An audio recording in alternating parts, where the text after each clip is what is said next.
Ashama akkam jirtan hordoftoota koo odeeffannoowwan ammaaf qabadhee dhiyaadhan isinii dhiyeessa.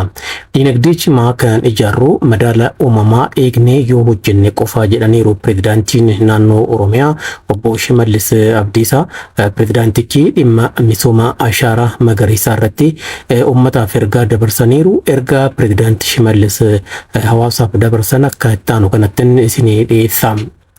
Madaala uumamaa eeguun hojmanii dhaloonni tokko qofti raawwatu qofa osoo hin taane irbuu barnootaa fi dhaloonni wal harkaa fuudhaa itti fufsiisudha. Uumamni mataa isheetiin madaala bu'uuraa eegdee kan tolfamte yoo taatillee ilmi namaa abbummaa fi olaantummaa uumama biroo irratti qabu shaakaluudhaaf sirreessuuf yookaan akka isaaf taatutti mijeeffachuudhaaf tarkaanfii garaagaraa inni taasisu madaala uumamaa irratti dhiibbaa geessisuun waan hafuu miti jedhan pirezidaantichi.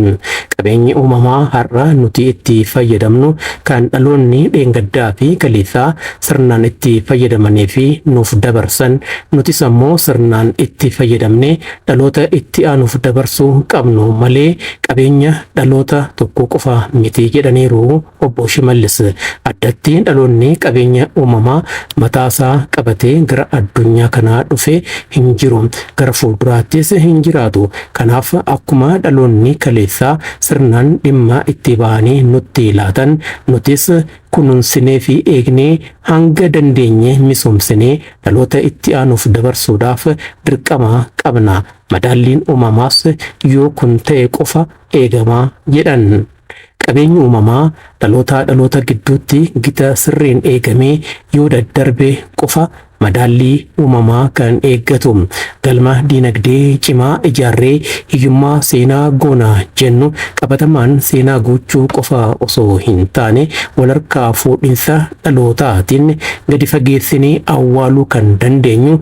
Biyyoonni diinagdee gurguddoo ijaaran hedduun faalama qilleensaa diinagdeen isaanii uumee to'achuu dadhabanii yaaddoo keessa jiru. Nutis wayitii diinagdee keenya guddisuudhaaf karoorfannu karoorri keenya tarsiimoo fi sagantaa diinagdee magariisaa kan deeggaruu fi kan wal simatu ta'ee hojjetamaatiin jira. Gama kanaan qabeenya uumamaa dhaloonni kaleessaa eeganii nuuf dabarsan nutis caalaatti kunuunsinee fi misoomsinee dhaloota itti aanuuf dabarsuudhaaf dirqama dachaa qabnu hubannee sagantaa ashaaraa magariisaatiin kaayyoo qabannee milkeessuudhaaf hojjechaa jirra jedhaniiru pirezidaantii Shimallis Abdiisaa. Biqiltoonni sagantaa ashaaraa magariisaan waggoota darbaniif akka naannoo Oromiyaatti dhaabaman faayidaa jijjiirama qilleensaa qofaaf yaadamanii kan dhaabaman hin turre. Kuduraa fi muduraa nyaataaf oolanii fi gabaaf yoo dhiyaatan madda galii hawaasa keenyaa ta'an hedduunis dhaabamaniiru. Biqiloonni kun ammatti diinagdee keenya jajjabeessaa kan jiran yoo ta'u itti fufiinsaan ammoo kaayyoo guddaa jalqabaa madaala uumamaa keenyaa eeguudhaaf nu gargaaru. Biqiltuun sagantaa ashaaraa magariisaan dhaabaman jijjiirama qilleensaa qolachuun maddeetti uumama naannoo keenyaa fi biyya keenyaa akka eegnu nu taasisu jedhaniiru pirezidaantichi.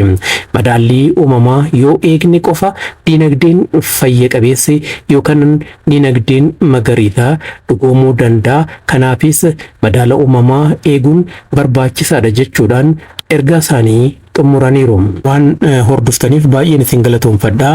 Ulfaadhaa.